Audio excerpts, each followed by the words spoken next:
For me, I believe trigger press is tomorrow's problem, not today's. I believe this is a big contributing factor to why officers perform the way they do, and it's because they are taught trigger press, a methodical, skillful manipulation of that trigger to get a better result on target. The problem is, doesn't correlate over to real life for the most part in what we're seeing for shootings. So what they did do by that is they've underdeveloped their grips, and grip is going to be one of the core foundational skills that we need to do. But like I said, we can't develop grip if we're going to press the trigger nice and gingerly. So I need us to smash on those triggers very aggressively. This is going to be difficult, but it's going to teach you a ton about your grip.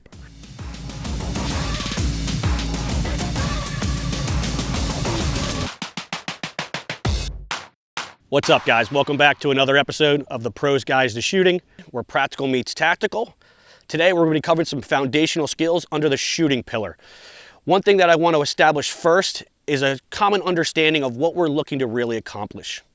I'm going to make the assumption right off the bat that nobody would disagree with me that if I told you I could make you shoot faster and more accurate, that would be a negative thing, right?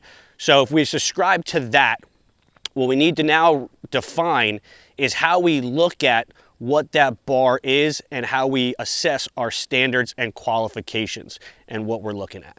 When I look at training, the goal for me is to design a program that's going to assist me in developing skill. I want to do this because I don't know what skill or the level of skill that I'm going to need to be called upon to execute at any given day in the course of our duties. It could be traditionally low level, or it could be a high level threat of a committed adversary. Regardless, I need to make sure I have that skill level to be able to execute to do my job. So when I look at training, we have to design training in a manner that's going to allow us to build a surplus of skill. All right, this is extremely important, and we need to change the way we are looking at this methodology of how we go about that. We need to step out of the result-oriented training, and we need to step into process-oriented training. Process-oriented training, when you are training, regardless of what is happening, it's going to assist you in developing awareness and pay attention to the fine details, the minutiae of what's actually happening in the firing sequence. When we train like that, which is process-oriented, regardless of whether the rounds are bad or not, we are learning from that. Even when it's a negative round or a bad round that we're shooting, I'm able to extrapolate information from that so that I can make that corrective measure through purposeful training to get rid of that behavior. When you focus on result-based training, which is like qualifications, the only metric of success is the target, whether it's pass or fail, right? That is absence of information and awareness, and this is going to lead you quickly to a plateau and a low level amount of skill, which is not going to be good for you to do your job, and what we're currently seeing across the board in law enforcement. Result-based training with low level of skill, and it results in a poor execution of our job. When I look at training, I equate it to like a bank account, your checking account. I want to set up training that's going to constantly be depositing money into that bank account. The more that I do purposeful training, the more money that I'll be putting in that account. When real life happens and whatever that problem is, I'm able to cash that check. Whether it's a 25-cent problem or a $20 problem, I need to make sure I have the funds in the account to be able to solve that problem. What I'm currently seeing across law enforcement now is that we have a lot of officers with 25-cent bank accounts, and they're running into low-level $2 problems, and although they're simple to solve, they lack the funds to be able to cash that check. We need to make sure we're training appropriately. Also, we need to understand, and this is a big problem for law enforcement, we need to separate training from real life. Real life execution will be whatever it needs to be to get that job done. Training should be designed to be harder. It should be rigorous, it should be painful, you should be making lots of mistakes. During those mistakes, if we're applying a process-oriented training strategy, we'll be identifying these micro deficiencies, being aware of what they are and how they're happening in the shooting sequence, so therefore we can correct those behaviors. As we correct those behaviors over and over, we'll now be building skill and depositing money into our account, so when a more complex problem arises, we'll be able to execute on demand. In this training program, I'm going to be asking you to do things that are uncomfortable. not uncontrolled. There's a difference. Uncomfortable is I'm pushing myself at a speed that I'm not currently capable of doing, but it's at a pace where I can actually still process what is going on. Uncontrolled is where I'm shooting at a pace where it is so far beyond my capability where I'm not able to tie cause and effect, and this is, you're gonna hear me say this a bunch, to what actually was the contributing factor to that mistake. If we're training uncontrolled, we are wasting ammo, we are wasting time. If we're training uncomfortable and we have the ability to tie cause and effect to what is happening, both positive and negative, we are building skill, right? That is depositing money into our banking account. That's where we want to live. Remember, there's no such thing as advanced shooting. There's only perfect execution of the fundamentals. In this course, there's going to be no fancy tricks. There's going to be no crazy techniques that's going to lead you to the homeland, right? It's going to take hard work and dedication. You have to be committed to this process that I'm going to outline for you today or over these couple days of filming, and then go work on it. And then pay attention to the finer points that we're going to cover today. We'll introduce a bunch of different problems that we commonly see as I teach, and we'll talk about what are usually contributing factors to them. Nonetheless, pay attention to the core principles that we'll outline today, and that will lead you to success. Just make sure that you understand that this does take a level of commitment. So my challenge to you as law enforcement officers is to be more committed, raise the standard, embrace the process. Yes, it will suck, but this is what is needed for our profession to elevate. All right, guys. So I'm going to get off my rant right there, and we're going to actually start teaching some stuff. So you don't have to have been in a ton of gunfights to make this correlation here, right? But if you've watched a few body camera footage or you've seen a ton of body cam footage, I think we'll all agree that we're seeing officers execute very aggressive shooting. The problem is they don't actually possess the capability to shoot at that level of aggression and maintain accountability. So the first thing we're going to work on, which I'm a big proponent of, is we are going to work on learning how to build a durable and consistent grip, all right? With that, we have to remove the trigger press from this process, all right?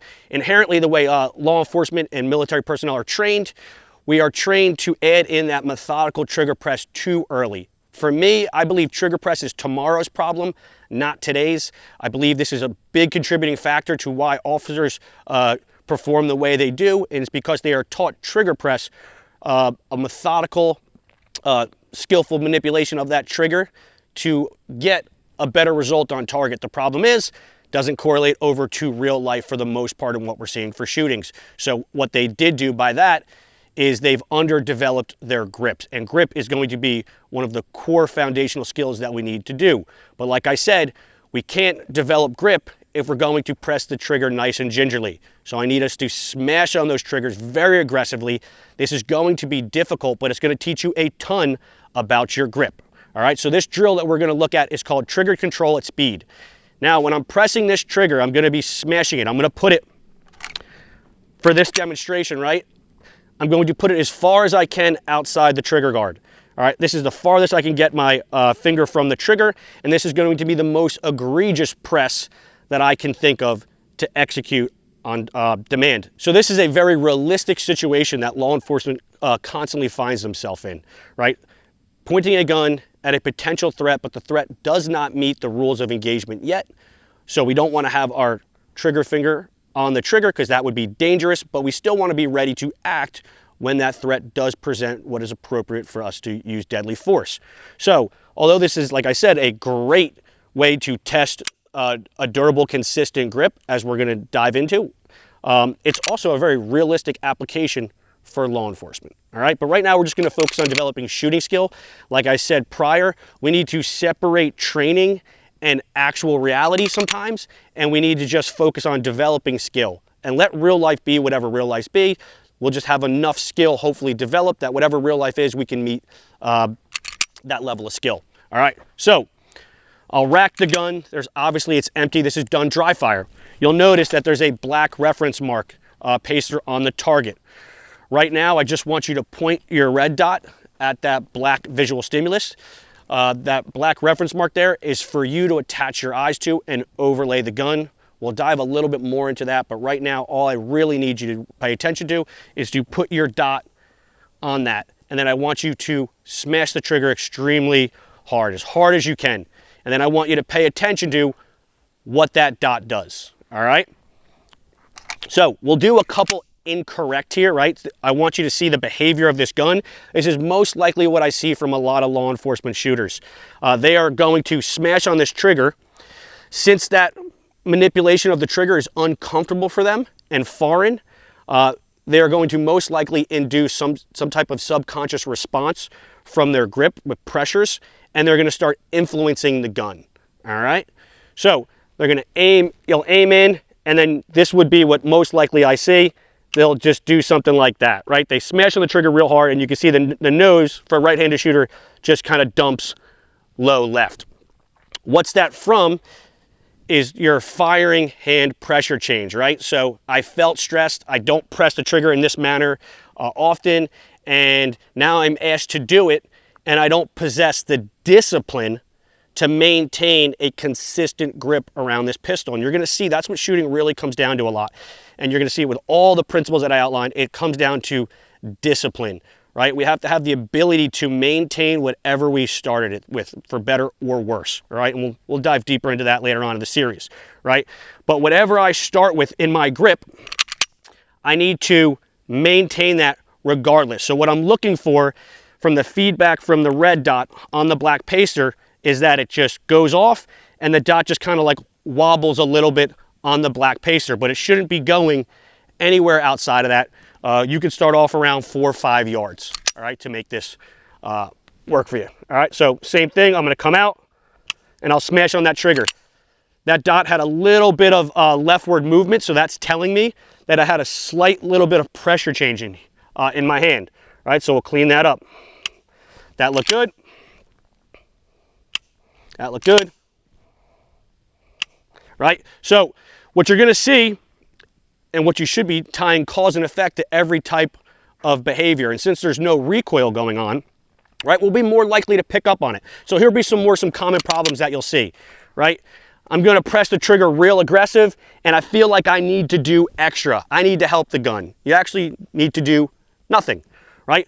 But a lot of times you'll see guys, they're like, man, this thing's gonna go and I need to try to keep it level, right? And they'll smash on the trigger and they'll push on it like that, right? These are things that we're gonna dive into when we talk about grip shortly, but right now I just want you playing with the trigger control at speed to get some type of understanding on how to press the trigger, all right? A lot of this training is gonna be exploratory. This is gonna require you to play with stuff, embrace the process, and start to solve your own problems, all right? I'm not gonna be there with you. Other instructors are not gonna be there with you throughout your whole training. And you need to start being able to learn how to tie cause and effect and then dissecting these little micro problems with a deeper understanding of what's happening, right? So like this first drill is going to start that process for us. So I'm purposely leaving out a lot of components right now for you because I want you to start to build that process of tying cause and effect to be able to see if you can start picking up on where these pitfalls are coming from with your shooting, right? Some key areas to pay attention to is structure in the wrist changing, pressure in the hand changing, right? Either hand, support hand or shooting hand.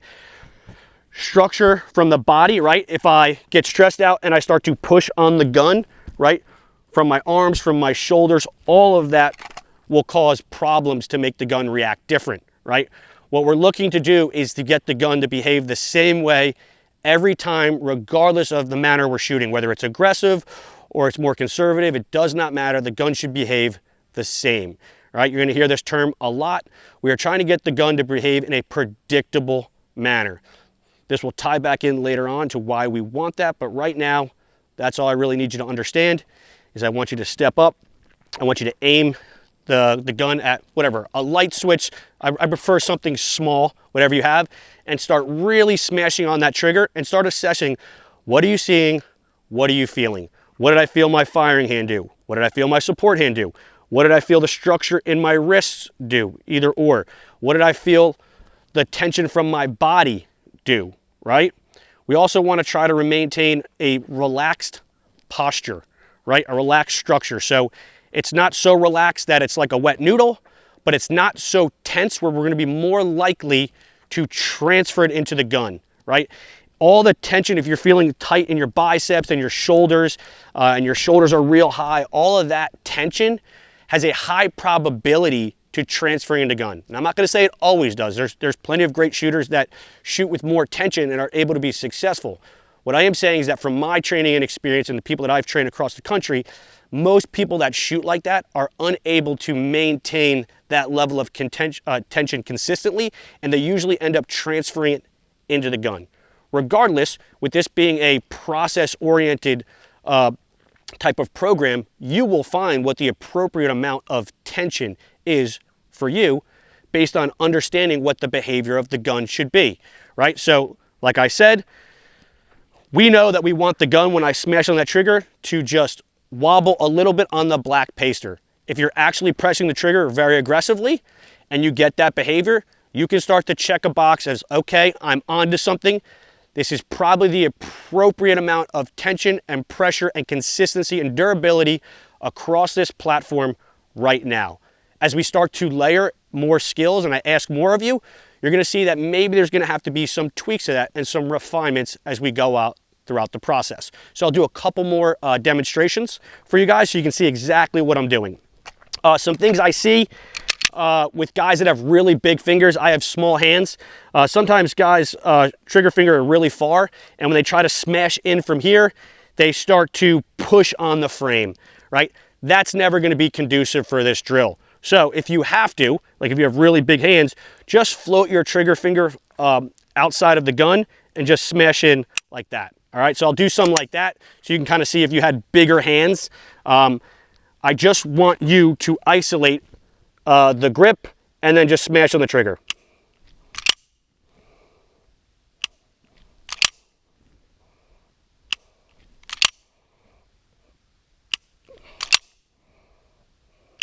All right, so those are looking good.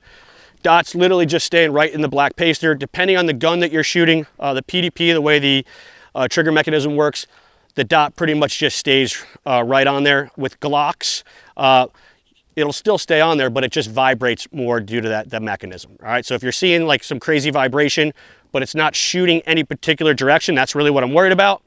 If it's just wobbling, that's fine. All right, if it starts shooting different directions, well, then we know that we need to start tying cause and effect, and we need to start looking at the big culprits, right? Firing hand, support hand, shoulder tension, structure in the wrist. These are the things that are going to start causing that gun to deviate, right? I think we all would agree, since the gun is not firing, that if the gun moves off there, clearly we are the only contributing factor that could have did that, right? So if we're doing that without recoil, most likely once we add recoil to it, we're going to probably exacerbate that behavior, right? It's going to be even worse. It'll be magnified. So this is a great foundational drill just to start that, right? Also, it's phenomenal for how what we see from historical data of what law enforcement officers are finding themselves in, being forced to be able to shoot or press the trigger very aggressively, right, and maintain accountability. The problem that we have now is that they're pressing the trigger very aggressively. They're just unable to maintain accountability. This is the first building block that we're going to do to start building in that accountability and dialing back our shooting it. When we're looking at these rounds going off, right, this is a laser trainer here to help you see. Obviously, there's an offset from what I'm seeing and when the laser's coming out, right? I don't want you equating for your height over bore. I just want you putting your red dot on here. If, depending on your zero, if the rounds are printing a little bit low, not worried about that. I just want you to pay attention to the feedback as we get further on. But right now we're not shooting rounds, so you don't have to worry about it. But if this laser represented your dot, right, it should just kind of wobble like some type of form inside this black paster. If we're seeing the dot go like this, starts there and it starts to streak down, that's most likely pressure changes from your firing hand, right? If you see the dot start to go up like this, that's most likely you are healing into the gun. You are pushing on your shoulders, or you are changing structures in your wrist. Same thing if the dot starts to shoot to the right, if you're a right-handed shooter, that is a pressure change, right, in your support hand. And what happens here is that you are aligned, everything is set, you're aligned, right, everything's looking good, the dot's sitting in there, And then when you go to press the trigger, that makes you feel uncomfortable, right, at that speed. And then you push the gun, right? You influence the gun. You change the way you are solidifying that grip while you are pressing the trigger. And this is why it's really difficult to see when you're in the beginning, when you're firing live rounds, because the recoil masks that behavior, right? So this is a great way to get rid of recoil, save ammo, and have a better idea of what's actually happening with the gun. But whether you have a laser trainer or not, it's irrelevant.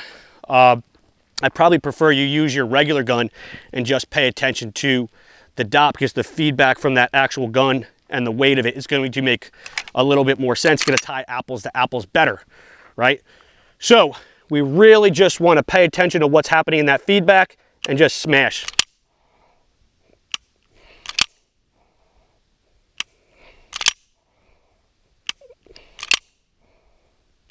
All right, so once that's looking good, you're like, yep, I feel pretty comfortable like that. I'm able to hold the gun in a manner that's durable and consistent. I'm able to smash on the trigger really aggressively, and I get minimal to no movement from my dot. All right, we're now going to shift gears a little bit. All right, we're now going to do a one-shot return. All right, so what I'm looking for here is how the gun returns back. And what we're building up to, and I'll just give you a little precursor, is we are developing the skill to be able to shoot in a predictive manner. Predictive shooting is your ability to shoot faster than your brain can process and still maintain 100% accountability. This is primarily used as a training strategy. All right, we're going to dive deeper into it. I don't want to lose you on it, but we're going to dive a little bit deeper. I just want you to understand what we are starting to build towards, because this is a phenomenal training strategy. Doesn't mean you need to engage targets or people in this manner, but if you are able to do that, anything realistic is going to seem very easy and under controlled. All right, so one-shot return, one-shot return. So now I'm going to aim in at the target. I'm going to fire a round. Gun's going to recoil a particular way, and then all I'm paying attention to is, boom, how does it return? The gun should return precisely back to that paster. Now, there's not going to be a bullet to associate with that return yet. It's going to have to be me tying cause and effect and being aware of what's going on. So now we need to talk about some aiming stuff, all right? Your vision, your visual focus should be anchored on this black pacer. This is why I have that there. It's a small black pacer because that is how refined I want you to be looking at stuff. So as we progress throughout this program and the black pacers go away and I'm just looking at a target, I need to be able to make my own small spots like this black pacer rapidly, quickly to drive the gun to that spot. We'll dive more into it later. Right now, I just want you to understand that this is a visual marker for you to anchor your vision to. You are not looking at your red dot. You are just putting your vision here, overlaying your dot. You are aware of what the dot's behavior is doing, but your eyes and your focus is on the black paster. When I fire the one round, the gun will recoil. I'm not concerned where the round goes. Yes, the round should be right around the black paster, but regardless, this particular evolution, we are going to separate that shooting, right? So I could press on the trigger real egregious, push on the gun, the round could go low left, but then it recoils and then it lands precisely. So it tells me two things, right? Yep, I totally fucked up the execution of that round, but I maintained good visual discipline and the gun returned precisely back. So our eyes are what's going to give us the precision for the gun to return. Your grip, your structure, right? That's going to give us the gross return. But if I want precision, that's where the visual acuity and anchoring comes in. That's going to give me that precision to come back. All right. I equate this to basically what we've been doing our whole life with the hand-eye coordination. We've all used computers before, right? When you're on your computer and you're dragging the mouse over to an icon, right? You're not staring at the mouse cursor and going over to it. You just look at the icon, you whip the mouse over, and what do you know? It lands pretty much right on it. we are tapping into that same type of behavior with firearms, all right? And we have to be extremely critical of what we are seeing. This is probably the most difficult component of shooting, and we will dive into this definitely deeper, but just right now, all I need you to know is I want you to lock and anchor your vision to here. No matter what happens with the gun, I don't care what the gun does, keep your eyes here and then assess how the gun returns, all right? So I'll demonstrate this real quick for you. Just start off at 5 yards, guys. As the program goes, we'll progress way farther back, 25 yards or so, maybe more. But right now, five yards is plenty good while we start to figure this stuff out. All right, so there's only going to be one shot. All right, I'm going to bring my trigger finger back into making contact with the blade. All right, I want to remove some of the grip development stuff right now because I really want to pay attention to just return, right? Sometimes we have to separate different components, let some things go to work on something else, and then we'll bring them back together, right? So right now we're just isolating the return of the gun and understanding how to keep consistent, durable grip pressures while we're pressing the trigger, and then understanding the visual anchoring and connection to a small spot, what that has to look like to get that gun to be extremely precise, all right? It'll look like this. So I'm back in on the trigger, not doing the crazy trigger press right now. I'm just letting it go, and then I'll just press and I'll assess the return. All right, so it returned back. It was a little bit slow, right? Because I just didn't get off the trigger enough. I'm talking to you and forgetting what to do. If you look at the round, right? The round slightly below the paster, right? Not worried about that. I'm worried about the return. The round's below the pacer because I'm holding on the black pacer and there's a slight offset here at 5 yards. I'm not concerned about that, all right? That's not a shooting problem. That's a height over bore issue, all right? So we'll do that again, and I'll get off that trigger faster to get that thing to return quicker. There we go.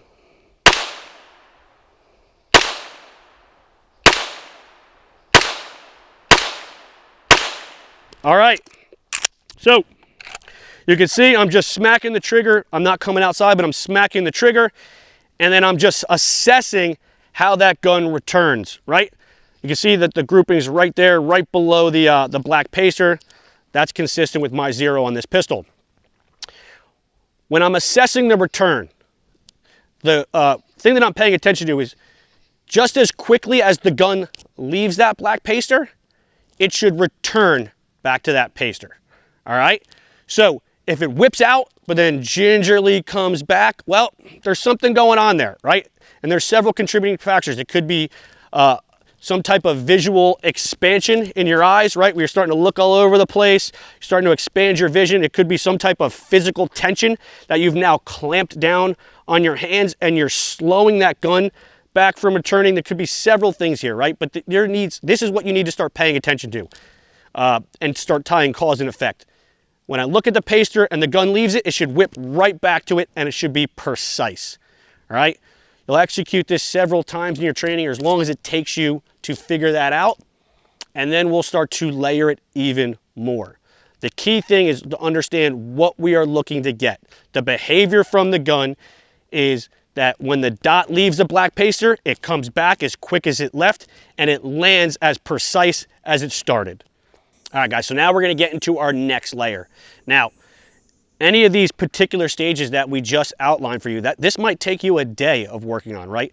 That trigger control at speed drill that I do, that we were doing dry with no ammo, I do that every day for maintenance, right? All of this stuff requires you to put an immense amount of work to refine and develop and also maintain, because shooting skill is extremely perishable, right? So trigger control at speed is a staple in my dry fire program. I don't do it much on the live range, but I do a ton of it in dry fire, okay? So work on that. It may take you a week to figure that out.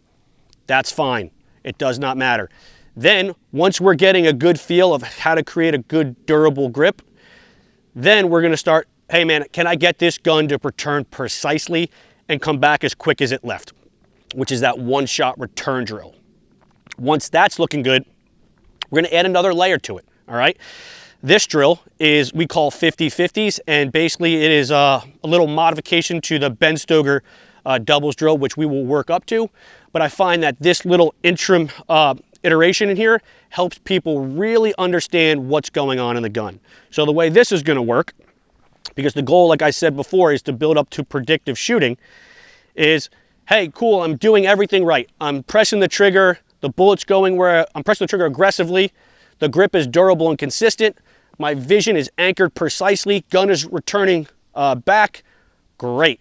All of that is looking good. But now we need to push ourselves and start layering and ask us to do more together. So now we're going to start merging all this stuff together, giving yourself more tasks to see if you actually have this skill currently figured out. All right. So this will be the 50/50. So what I do is I just remove the magazine. I will have one round in the gun. All right.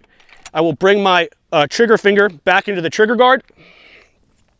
I will smash on the trigger twice. All right. I am not worried about trigger manipulation. I will let you know at what point you should be worried about it, but just a little hint. For me personally, and what I think is beneficial for law enforcement, when we are training, we should be smashing on the triggers. All right. Nobody has ever had a problem once they've learned how to smash on a trigger when I allow them to say, hey man, you can press it nicer, any which way you want, however you feel, press, slow roll through. No one's ever had a problem figuring that out. So if you can learn it the hard way, going backwards is easy. The problem is when you learn it doing only slow and methodical, you are unable to press it very aggressively because you've hurt yourself with grip development because of that. So when we get to some more complex stuff, I'll allow you to have a little bit of freedom in the way you manipulate the trigger. Nonetheless, it shouldn't be slowing down our shooting, but we'll talk about that later on. Right now, we're going to be smashing triggers still. All right. So I'm going to be 5 yards from this target, and I'm going to do the 50/50. So I'll be smashing on, I'll be aimed in, not drawing, just aimed in. I'll be smashing on the trigger twice. And obviously the first round will go off. I'm paying attention to the return of the gun and what happens on the return, because there'll be a dead, or not a dead trigger, but there'll be no round going off. So it'll be round, recoil, gun returns. I'm paying attention to that return, and then simultaneously I'm pressing the trigger and paying attention to what that dot behavior does when the trigger goes off. Now, we have to talk about a little bit of aiming strategies here right now.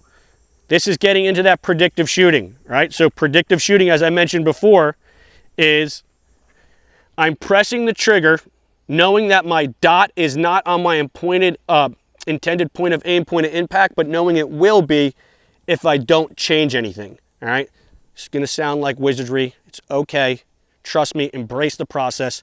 This does work if you execute it, and this will teach you how to develop a very high level of skill in shooting, all right? So when I'm aimed in here, I'm pressing the trigger twice, regardless of what the dot is telling me, all right? Now, we should be aware of what the dot is doing, and the reason why I say that is I don't want you waiting for the dot to return to give you permission to press the trigger. I just want you pressing the trigger twice regardless, and you should see some type of feedback from the dot, whether it's over here, back in the paster, when that trigger is breaking, all right? And since like I said, there's no round, it should be very apparent of what happens, all right? So the first one I'm gonna do is incorrect. This is incorrect. I don't want you to do this. This is what I see when people normally do this drill. This is not correct. You are wasting your time, all right? So I'll aim in, and then watch what I do here, guys. Incorrect. All right, so that was a little dramatic, right? But what you saw there was I aimed in, I shot the round, the gun recoiled, it returned precisely, so all of that was good, and then I waited for the dot to settle, and then I pressed the trigger again, and the dot stayed right there, and everything was great. The only problem is I didn't shoot predictively, right? So I'm losing a major component of this drill to get us to shoot faster, but still maintain accountability. This is very difficult, but this is important to get you to understand this so you can start to develop that skill so you can employ this weapon very fast and aggressive and still maintain 100% accountability with surgical accuracy. So now I'll do it correct for you guys. All right. You should not hear the reset of the trigger. That's how fast I'm pressing this trigger at, you know, this 5-yard distance. All right, do that again. That looked okay. It was like the bottom of the paster a little bit.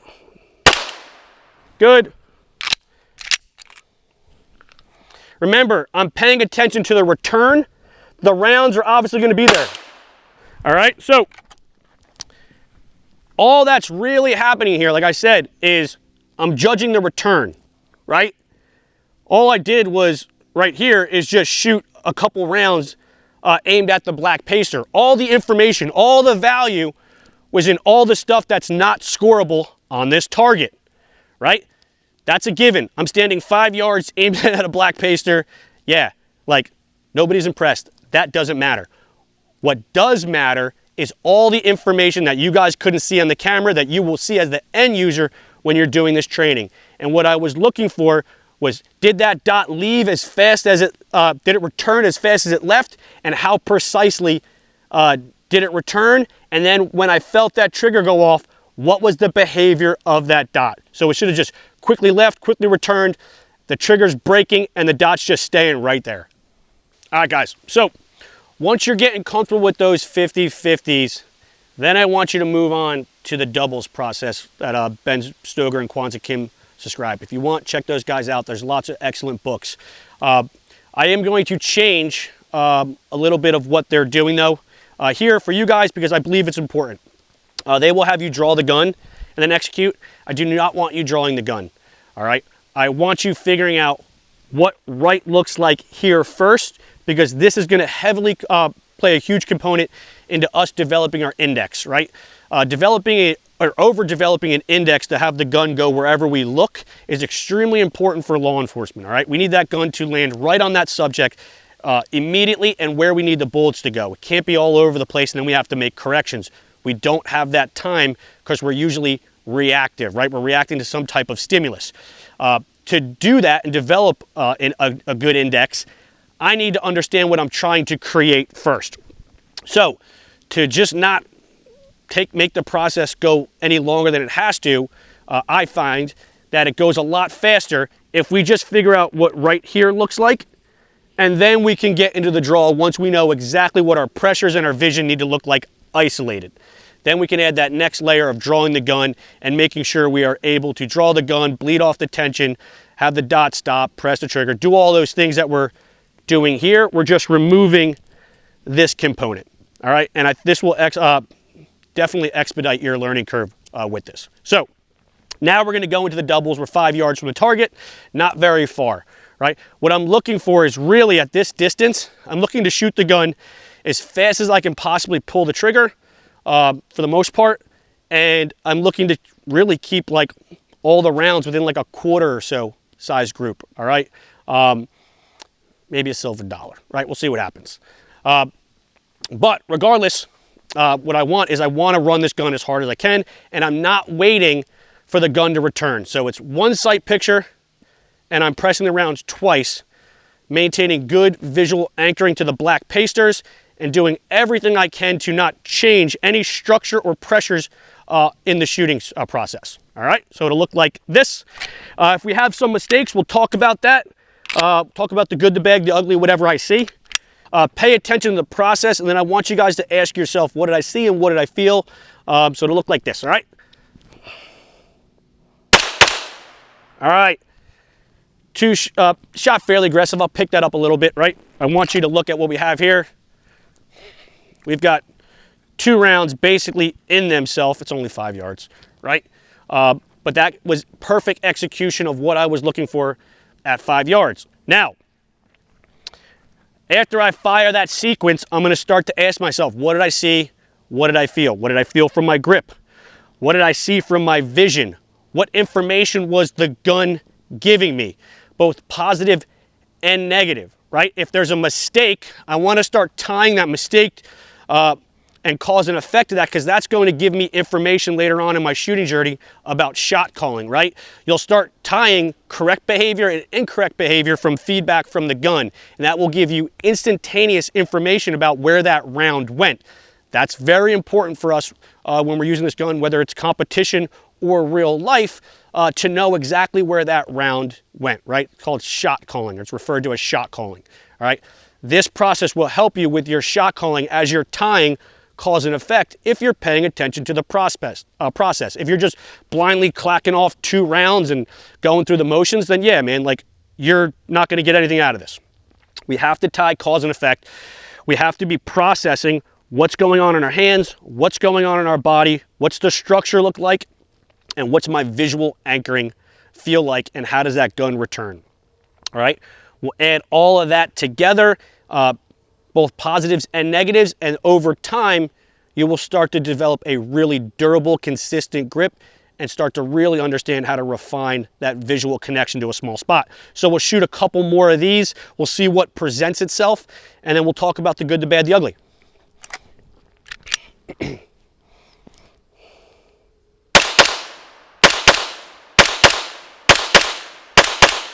All right, so every time I got done that set of doubles, I was asking myself, hey man, what did I see? What did I feel? There was one slight little mistake here. We'll come in and look at this. That guy right there, all right? So it doesn't look like a big deal, right? But nonetheless, I felt some type of tension from my shoulders where my structure changed and I kind of pushed on the gun a little bit, right? That was me seeing the dot leave a little bit and then wanting to help it to come back, right? So a lot of times you'll see like this was a physical problem, but the root cause of the problem was actually a visual stimulus that caused it, right? I got sucked into the dot a little bit, I saw it leave, which then made me have a physical reaction, which was pushing on the gun. So if I really wanted to fix that problem, I'm not gonna focus more on, hey man, don't push on the gun. I have to focus more on the visual component to make sure I'm more disciplined to not look at that dot in recoil. And then if that happens, I'll be less likely to have that physical response. In the beginning, this is very difficult, but as you play with this and go further and further back, it'll make a lot more sense. Key components that we're really looking for in the doubles process, all right? We are looking to shoot in a predictable manner, all right? I am getting a sight picture, right? Or some type of confirmation level coming back in to my hit zone when I'm pressing the trigger, but I am not waiting for it. That is the difference. I know if I stay visually anchored here, hold the gun at that spot, press the trigger as fast as I can, the gun will come right back through this path and stop. But I'm not waiting to see that to press the trigger. I'm trusting the process that it will be there, and through that, then I get the execution like that. If I wait for it, then I'm not actually developing that skill of being able to shoot predictively and very fast and aggressive, right? So I'll do one real quick for you guys before we step back of what that would look like, right? This is incorrect. I don't want you seeing this feedback. And I'll bring it close to where it's not as dramatic as last time, but nonetheless, the gun returned, all right?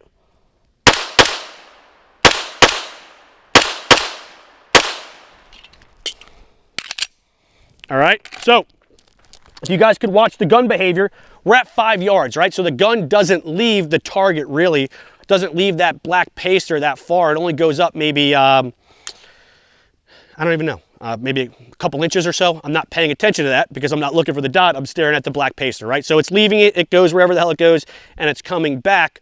But the gun, which you'll see at this distance, it levels out very quick, all right? So although that might have seemed fast, that was on the cusp, right? But that was, the gun returned before I pressed the trigger, all right? So you need to be aware of that, be honest with yourself, ask yourself that. Did I wait for that dot to return back to that black paster before I pressed the trigger? Or was I already pressing it and then I saw the dot return to the black paster? All right, so now what we're gonna do is we're gonna take this process and we're gonna keep stepping it back. So we'll go back another 5 yards. So now we'll go back to 10 yards now, all right? So we're gonna repeat the exact same process. Every time I go back to a new yard line, I'm going to restart with the 50-50s, all right? This is training. This is us figuring out what right looks like, and then us desensitizing ourselves, right? Because that's a big part of shooting. When you're uncomfortable, right?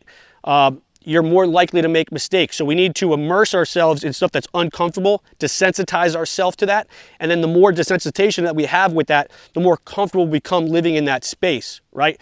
So right off the bat, I'll start with the 50-50s. I'll see how that the gun's behaving. I'll see how it's tracking. I'll see what it looks like it's in return.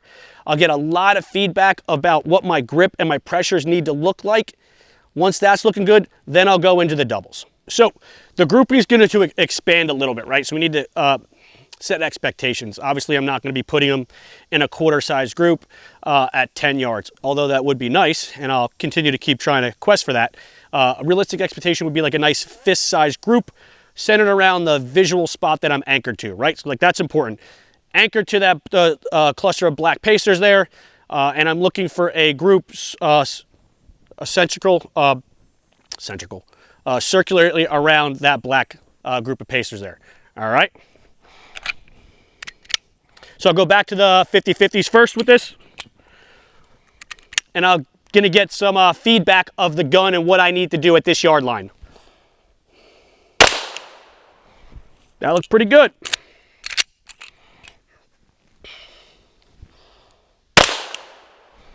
That looked good.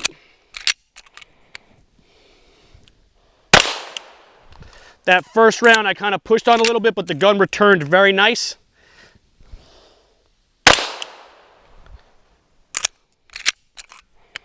That one returned a little bit high on the black paster, so that was just a little bit of visual disconnection from the target. That looked good. Last one. Good. All right, so now I'll get into my doubles. Same thing, not slowing down.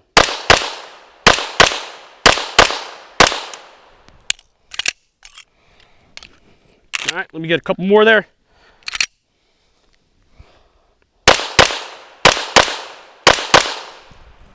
Some good things and some bad things. I still got that fist-sized group, right? But regardless of that fist-sized group, I'm seeing a trend, right? The trend is a little bit low. So this is fine, right? But this is down here and this one here. Although we're still in the A zone, it's still in a fist-sized group outside of that one. There's incorrect behaviors there, right? So I need to be able to tie cause and effect when you're starting to get stuff like this, right? What I saw for this one here was just a little bit of a support hand pressure change, kind of like pushing on the gun. And then I felt a little bit of me just kind of like trying to return the gun, right? So I was just putting a little extra emphasis on trying to bring the gun back down physically because I was getting a little bit stimulated by the dot on this one. Right there, that's perfect execution. These two, that's trash. All right, so I'm being extremely nitpicky, right? Most people are gonna look at that, they're like, hey dude, that's max points, that's great. It's like, yeah man, this is not a pass or fail thing, all right? So you need to understand that. This is skill development, us figuring out the micro nuances of what right looks like. These two are not right. In real life, in a competition, I'll take those rounds all day. It's max points and it's in a high vital area. Right? So yeah, dude, I'll take them. But if I start to allow this type of behavior in my training and check it off as correct in real life or in competition, this will look worse, all right? Or I have the potential for it to look worse. I don't want to rely on luck. I want to rely on my skill, all right? So when I noticed that those two rounds were a little janky, hey, I got to tie cause and effect. And then when I go do it again, which we're going to do it again, we'll make those corrections.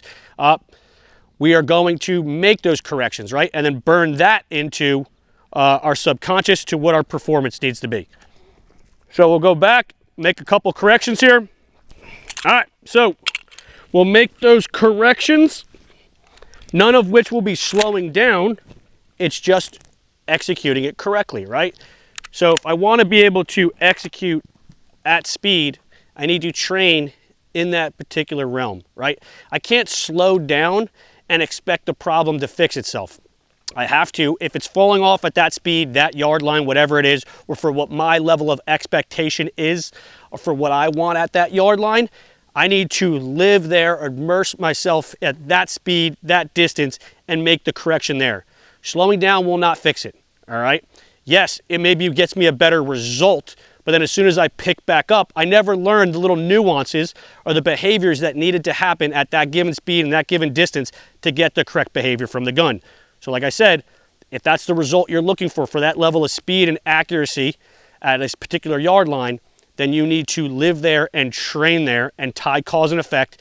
And over time and through purposeful training, you will start to make those refinements and they'll become more consistent. So we'll make my corrections now on this. We're all taped up and we'll see what happens.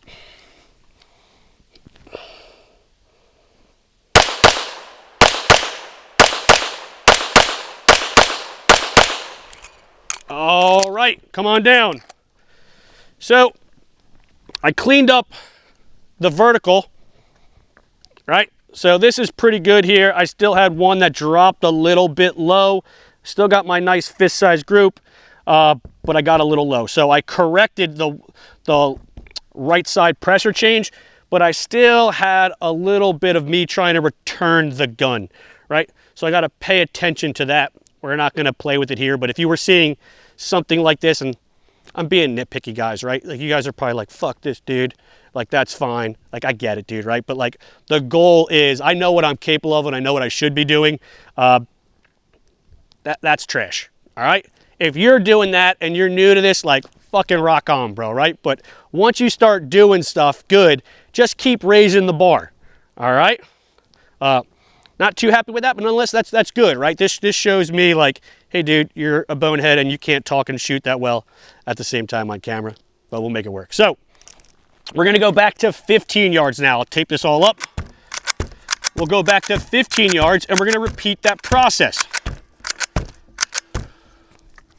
What you're going to see at 15 yards, this will become drastically harder, all right? Because there's an element that's going to present itself at 15 yards that doesn't necessarily really present its ugly head yet from 10 yards and in. So from 10 yards and in, with a good, durable, consistent grip, I can collect alphas at warp speed, doing a lot of visual issues. As you saw, I had some visual issues there, and it's still within a fist-size group at 10 yards, all right? Yes, like I said, I'll take that in real life, but in training, when I'm setting parameters and I'm trying to diagnose, that's trash, right? I need to fix that stuff. At 15 yards, this is where you're gonna see I'm gonna pay for that stuff. So if I do that same stuff back here at 15 yards, now the rounds aren't gonna be most likely in the A zone, right? It'll be either a larger spread in the A zone or they'll start to become Charlies, right? And that is what I'm not looking to do. So we're always, as this whole program goes on, we are looking to shoot warp speed with surgical accuracy. They need to be A zones. I'm never gonna shoot a Charlie and be like, it's good enough, right? Nope. In training, it's never good enough, right? Unless it's an A zone. If you're looking at competition, yep, sometimes fast Charlies and things like that are good enough, but we are looking at how competition training strategies blends in to law enforcement training and execution. All right, so we want to hold ourselves a little bit more stringent, especially in this process. When we get into other stuff, I'll allow you guys to like span out a little bit, accept some different stuff, because we're focusing on other things, such as like movement and different stuff, and that takes more bandwidth. But right now, when we are isolating grip and vision, we want to hold ourselves to a very tight standards, all right?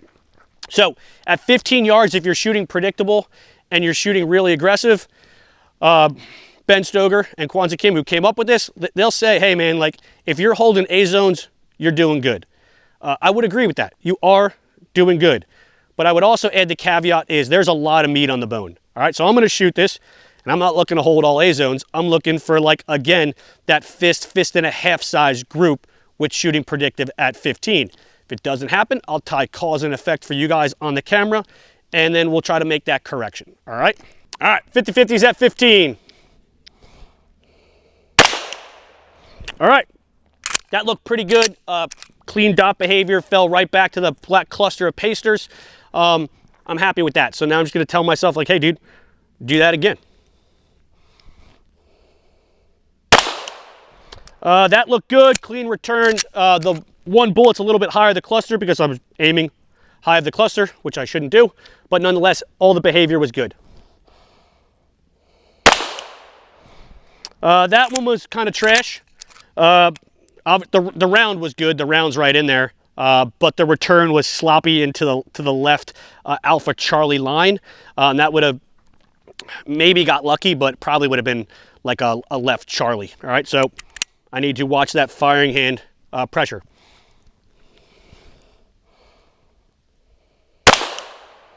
That looked good. One last one. I like to do these in sets of 5s or so, and then I'll switch into the doubles. All right, so now we're going to get into our doubles now.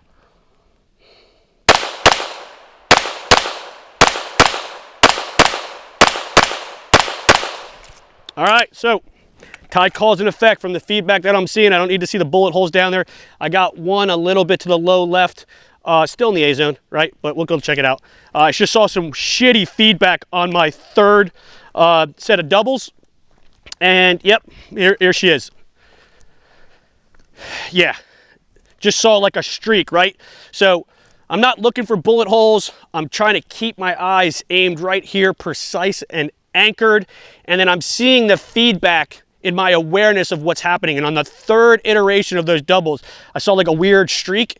And with me understanding this, tying cause and effect, I'm like, yeah, I'm gonna have something on the lower left side.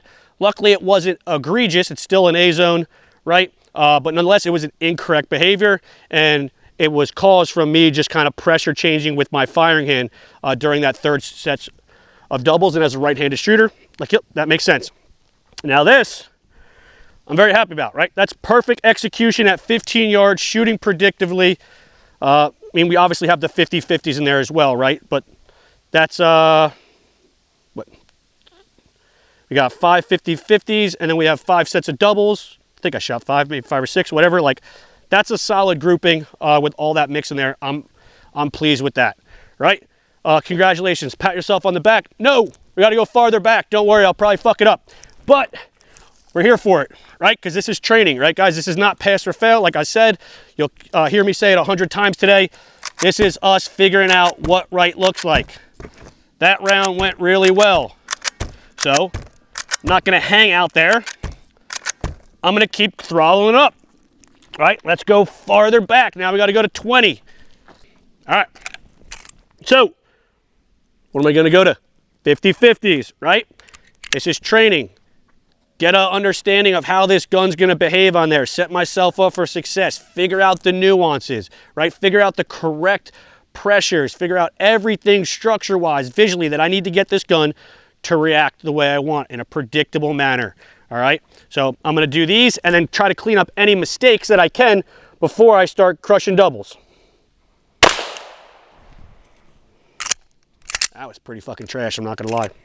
That was like way too low in the A zone. That's good. That's money. Right? That looked good.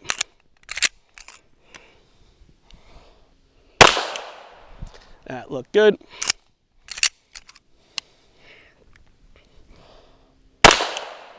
Good. Good. All right. Let's throttle that up with some doubles here.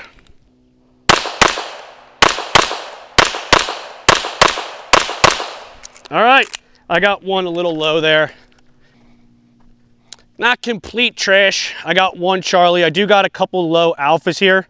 At 20 yards, shooting pretty aggressively, like, not the end of the world, but like we talked about, like, there's still some stuff in there that I felt like I was trying to return this gun. I was losing some of that visual precision as I was getting farther back, right? The dot starts tracking all over this target.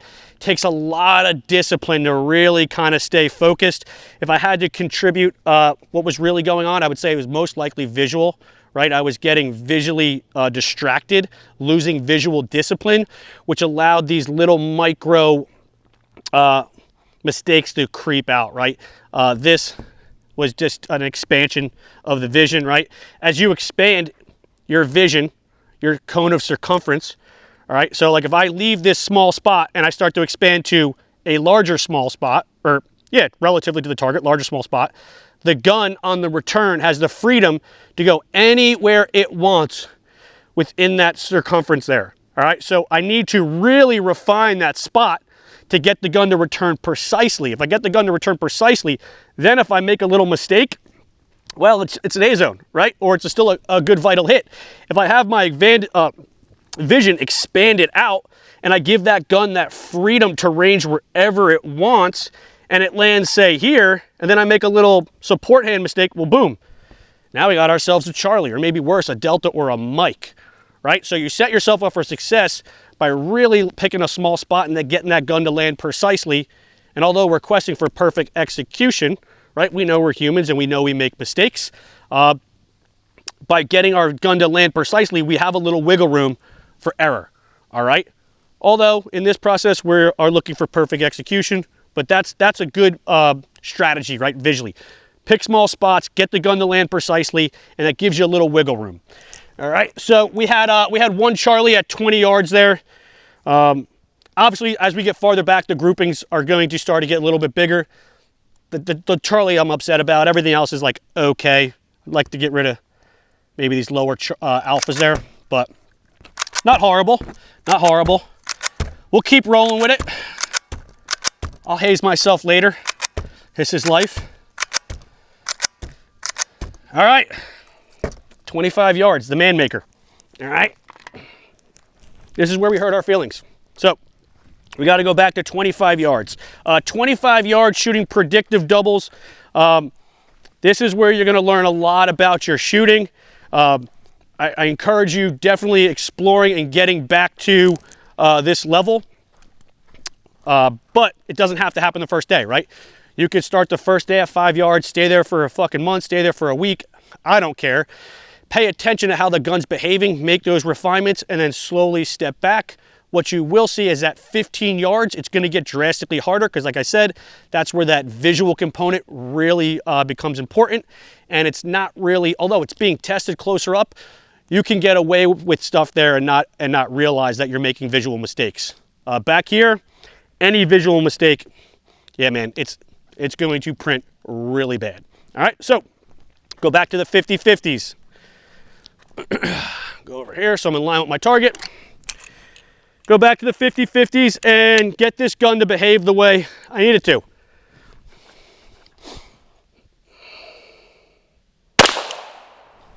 Looked okay.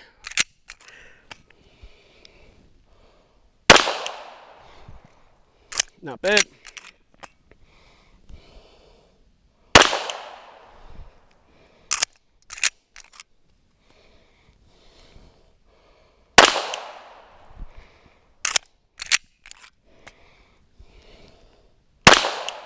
All right, so we're looking good there. Now we're gonna go to our doubles.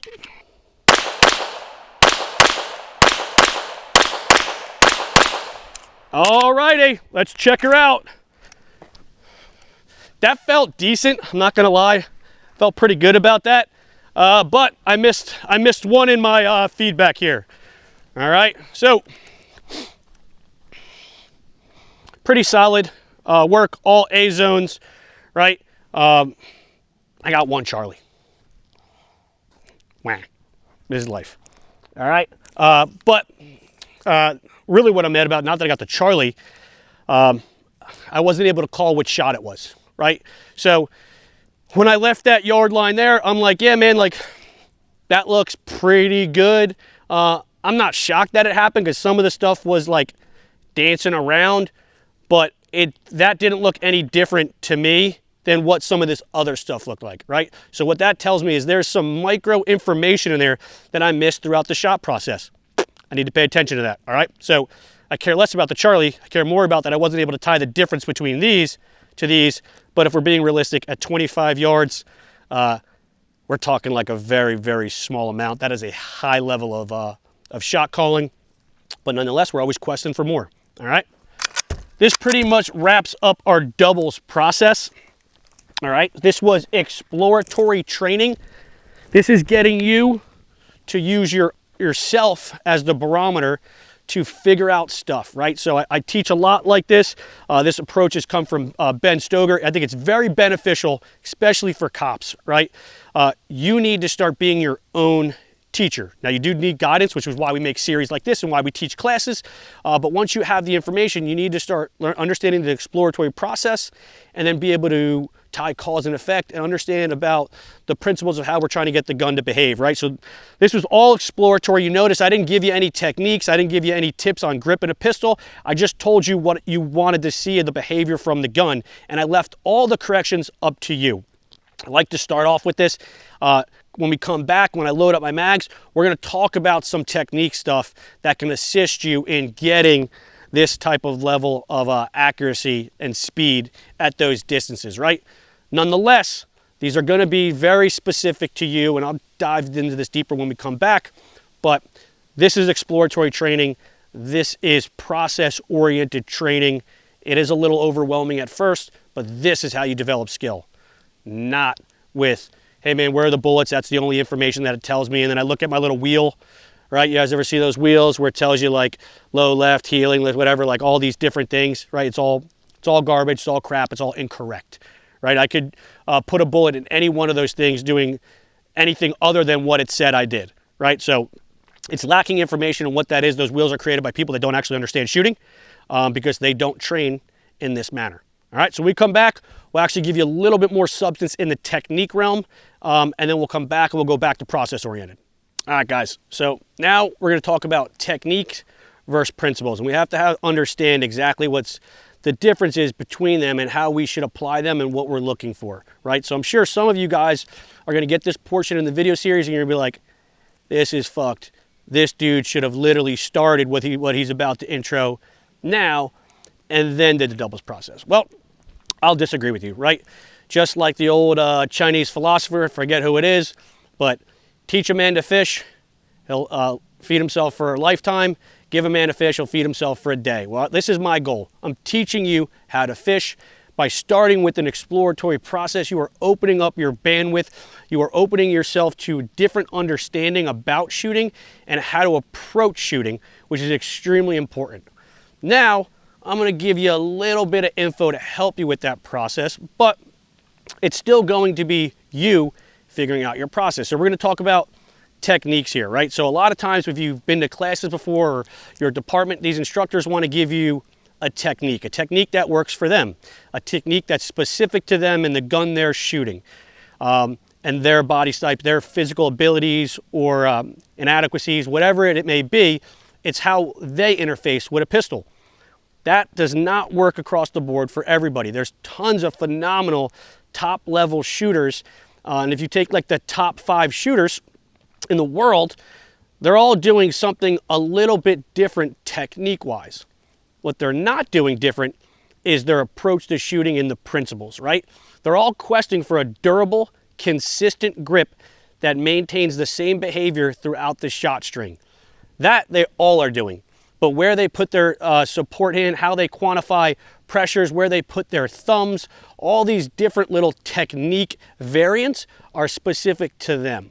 So what I want you to do is I want you to understand the process. I want you to understand the behavior that we're questing to get the gun to behave like, and then I want you to figure out your technique built around your gun and your physical abilities or limitations, all right? So to kind of prove that home, I'm going to do a couple of demonstrations here, all right? So we'll go back to 5 yards again, right? And this is just to open up your bandwidth. I'm not advocating for you to shoot like this or to apply this technique, but I just want you to see some of the principles here at work, if I do them correctly. All right, so I'm going to take a principle-based approach with poor technique. All right, so nobody who's normal is going to say that you shouldn't be high on the backstrap with your firing hand when establishing a dominant grip, right? Like nobody's like, hey man, you should hold the gun down here. That's better for recoil management, right? Nobody says that. Well, if I take a principle-based approach and I take my firing hand off the gun, all right, and I have no back support, no leverage to the back of the gun, and I just hold it with my support hand and I just use my firing hand to press the trigger, can I still get this gun to react in a predictable manner that's consistent and durable? Well, let's see. And we'll go back to the doubles, right? So I'll take the firing hand off. I'm just going to set my grip like I normally do without my firing hand, and I'm just going to press the trigger. Turn that dot up a little bit.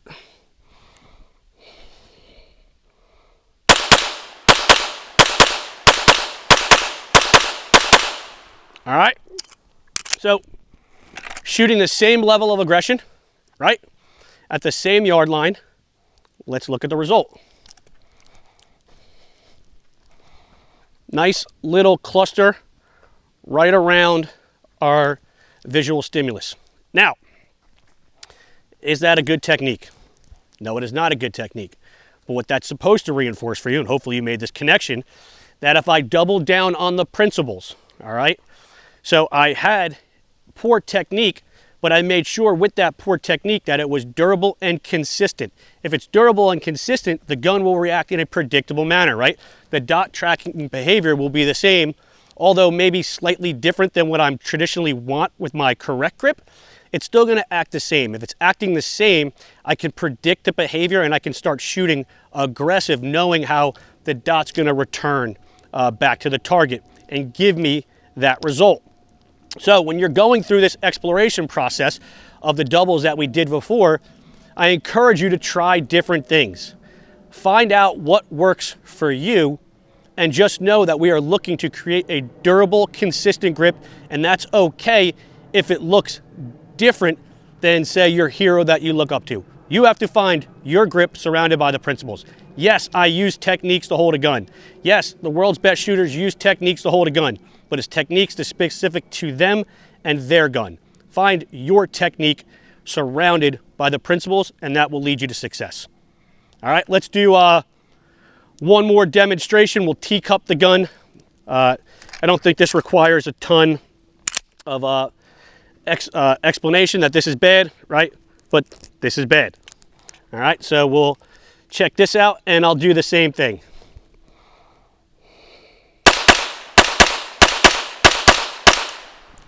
All right, add ammo there, and you can see we have the exact same result. The one I pushed on a little bit on the gun, right? So I violated the principle. I changed the behavior of the gun because that's stupid and it's not a good way to hold a pistol. But nonetheless, I changed the behavior of the gun and I kind of pushed one a little low there, right? Even with that dumb technique, if I just didn't change anything, I was able to get a really nice tight group, pressing the trigger as fast as I can, all right? So think about that. When we come back, I'm gonna give you guys exactly how I go to hold a pistol, but this doesn't mean that this is going to work for you. This is what I find works for me. All right, guys, so now we're gonna talk about the techniques that I utilize to grip a pistol. Like I said before, this is specific to me, my hand size, and the gun that I shoot, all right? But nonetheless, I will show you how I do it. So, yes, I wanna be high on the backstrap with my firing hand. I wanna minimize any excess movement that I get from this gun, right? The lower I am, the more that gun has the ability to rock back, and that's going to slow down the return. So I'm not trying to stop the gun, right, from recoiling and just have it track nice and flat. I don't care about that, but I am trying to manage and take out some of the excess movement that I can, all right? So I'm managing it, not trying to stop it. You're not gonna stop recoil. Don't try to stop the recoil. The pressure, the way I quantify the pressure in my firing hand is I hold the gun like a can of Coke. All right, a fresh can of Coke, I pop it open. If I squeeze it too tight, I'll crush the can and overflow the soda. If I hold it too loose, well, then I'll drop the soda, right? So when I conceptualize how the pressures that I'm putting on this pistol, that's the way I do it. So it's just enough to hold the gun, right? But not enough to try to over-influence the gun. What I'm trying to minimize is me being so tight on this gun that it starts to bog down my trigger finger, right? The more relaxed I am with this hand, the faster I'll be able to press that trigger, right? If I start to, I find for me, if I start to really tense down on this grip, this finger starts to lose dexterity and it limits the rate that I can press the trigger. So I keep this hand nice and relaxed. There are people out there that can hold a pistol with 100% pressure, however they quantify that, and 100% pressure on their support hand, and they're able to isolate their trigger finger and shoot really fast. Hey man, that's specific to them. This is why I'm talking about principles, not specific techniques that you have to do. You have to find out who you are and what you're going to be least likely to change, because that's the overarching theme that we care about. How can I interface with this pistol and then have the most likelihood to not change anything throughout the shot string, no matter how aggressive I'm shooting or how many rounds? That's where the gold is, right there, all right? Holding the pistol in a manner that you don't change it no matter how you're shooting. Whatever that looks like, I don't care, as long as it's obviously safe, all right? So firing hand, nice and relaxed. My support hand, I'm anchoring in to my fingers, all right, on my firing hand. So I'm using this like a fulcrum. I'm driving my fingers really tight into my hand. By doing that, that puts a good anchor point. When I close my support hand grip, that requires no muscular strength from my biceps, shoulders, or chest to really push on this gun, because the pressure of me driving my hands in just by the natural movement of closing the grip, that makes the gun really tight in my hands. And that allows me to stay nice and relaxed in my shoulders and posture and just bring the gun up and work the trigger. All right. So another thing on my support hand, the way my hands work and the way I like to do it is I like to try to bite in with my support hand on the back corner of this gun here. All right. So when I put these fingers and I drive them in, I'm wrapping around and I'm trying to get my support hand to hit the back of that gun. All right, what that does is that gives me good pressure front and back on the gun, not on the side. I find when I try to put pressure on the side of the gun traditionally, if I do have a pressure change, that makes the gun behave left and right. All right, and when we're shooting people or paper, if we look at the target, if I'm going to have a pressure change, I'd prefer the pressure change to be front and back, because that will make the gun behave slightly differently up and down, right? If you look at an A zone, there's more point value up and down than there is left and right. And if you look at a human person, there's more vitals up and down than there is left and right. So, like I said, for me, obviously I'm questing for perfect execution, but we do make mistakes. If I'm going to make a mistake, I'd rather have the gun behave a little bit erratically up and down, not left and right.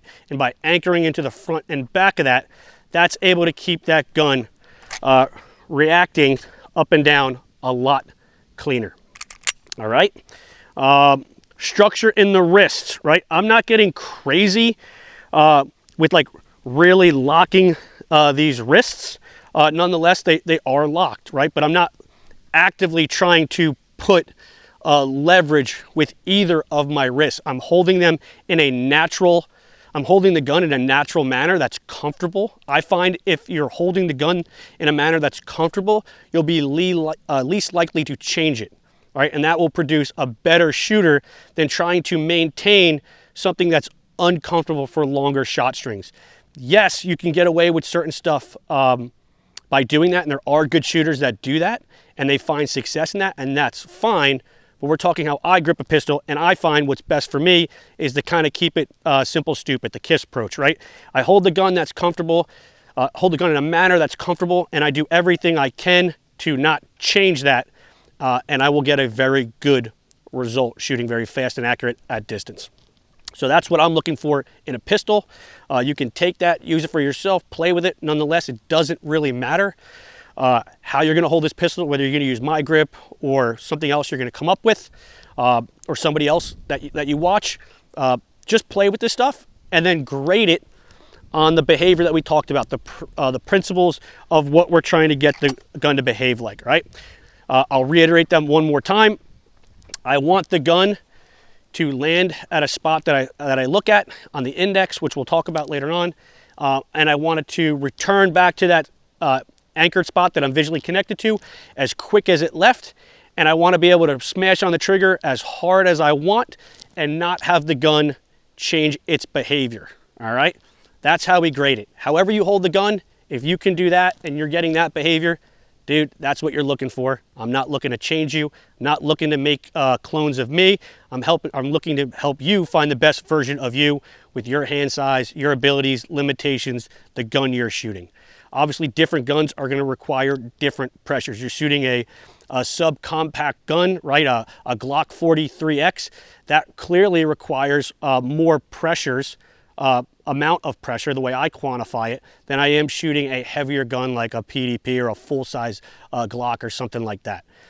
Nonetheless, the technique and the concepts and the principles are all the same, just the amount of pressure that I try to put on that gun and maintain are different and subjective to that platform.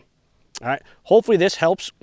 Take these concepts, take these techniques, and then I want you to apply that to the beginning process of the one-shot returns, trigger control at speed, 50-50s, and doubles. Through that process, you will figure out exactly what your grip needs to look like.